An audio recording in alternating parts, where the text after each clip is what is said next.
रंजालि बैसागुनि गाहाम हामलायनाय आङो साफ्रोमनोबो बावहरनाय जाबाय। आंनि बैसोआव देरसिन फोरनो आंनि खुलुमनाय, आंनि लोगो आरो आंनि दुइसिननो गोसो गोरबोनि अननाय आरो गाहाम हामलायनायखौ आं बावहरबाय। जानो हायो आबादारिफ्रा गावसिनि खामानियाव जाफुंसार जानो हायो, समाजनि मोनफ्रोमबो थाखोनि सुबुंफ्रा जाफुंसार जानो हायो, राजखान्थिनि दैदेनगिरिफ्राबो जाफुंसार जानो हायो। बिनि थाखाय आङो अबंलावरिनि खाथियाव आर'ज गाबबाय आरो बयनिसिमबो गोसो गोरबोनि गाहाम हामलायनायखौ बावहरबाय।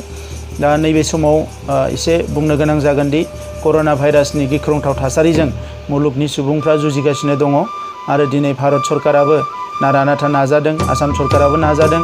दा बे समाव भारतआवबो इनफेक्सननि जि अनजिमा बियो लासै लासै बांलांदों आरो मुलुगनि गोबां हादोराव दिनै गाज्रिनिफ्राय गाज्रि थासारि जानायखौ जों नुनो मोन्दों। दा नंखायनो जों बयबो सांग्राङै थानांगोन। जुदिअबा आसामाव बियो गोबांथार जायाखैब्लाबो बियो दिनै आसामावबो बे सोलिनानै दङ आरो सासे सुबुङा अलरेडि जिउ गारबाय। दा बे हिसाबै दिनै जोङो बयबो साबधान जानांगोन आरो बिसेसके बे कर'ना भाइरासनि बेलायाव आङो मोनब्रैसो खोथाखौ बुंनो सानदों। बिनि जिहेतु मुलिया दाबो ओंखाराखै, दा बेवहाय जों बयबो सांग्रां जानायानो साबसिन होननानै जों बयबो सानदों।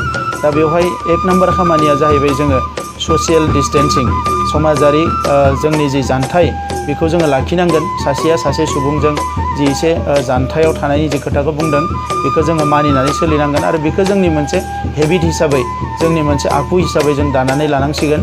गुबुन मोनसेया जाहैबाय मास्क गाननाय। एनिटाइम जोङो मास्कखौ गाननानै बाहेरायाव ओंखारोबा मोजां, मानसिफोरजों रायलायोबा मोजां, मास्कखौ जोङो गाननानै लानांगोन।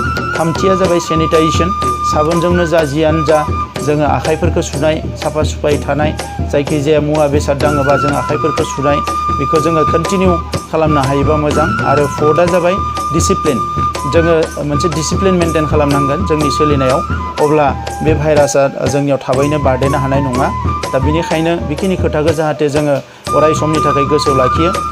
दा बेनिखायनो नैबे समाव आङो रंजालि बैसागुनि गाहाम हामलायनाय बावनायजों लोगोसे जोंनि गासैबो मावथिफोरखौ आं खावलायगोन, UPPLनि मावथिफोरजों लोगोसे रायजो राजा बयखौबो खावलायगोन आङो, जाहाथे इलेक्सना जायाखै होननानै रावबो खोब सिरियास जाया, बेखौ इजिलि लायो आरो उननि समाव जोङो बेखौ गुरैयैनो माखासे जोंनि आदब खायदाफोरजों जों मावलांगोन। दिनै माइरं मोननाय मोनै, बायदिसिना सुबिदा मोननाय मोनैखौ लानानै गोबां सावरायनाय जादों। मैया आसामाव अल पार्टि मिटिं जादोंमोन आरो बे अल पार्टि मिटिं जानायाव बयबो पार्टियानो बेखौ प्लेस खालामदों जे सोरबा NFSA कार्ड गैयै, जायफोरा कार्ड गैया बिसोरबो मोननांगौ। फैसा होनायनि खोथा दङमोन, बहाबा स्ल' जादों, बहाबा मोनबाय। बे गासैबो जाहाथे गोरिब गुन्द्राफ्रा बयबो सुबिदाखौ मोननो हायो, बेखौ मैया अल पार्टि मिटिङाव रायखांनाय जादों आरो गभर्नमेन्टआ खोथा होदों बेफोर खामानिखौ मोनफा मोनफायै बिथांमोना मावलांगोन।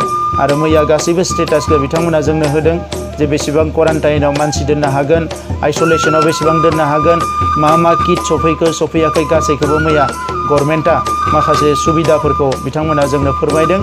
दा बिनि उनाव जोंबो बयबो बिसास जादों जे आसाम गभर्नमेन्टआ थियारि जाबाय कर'ना भाइरासनि जायखिजाया थासारिजों जुजिनो थाखाय। दा जोंहा नाथाय जोंनि गावनि डिसिप्लिनखौ जाहाथे बयबो मेनटेन खालामो, बेखौनो आं बैसागो बोथोराव बयनोबो खावलायनाय जाबाय। गोजोन्थों।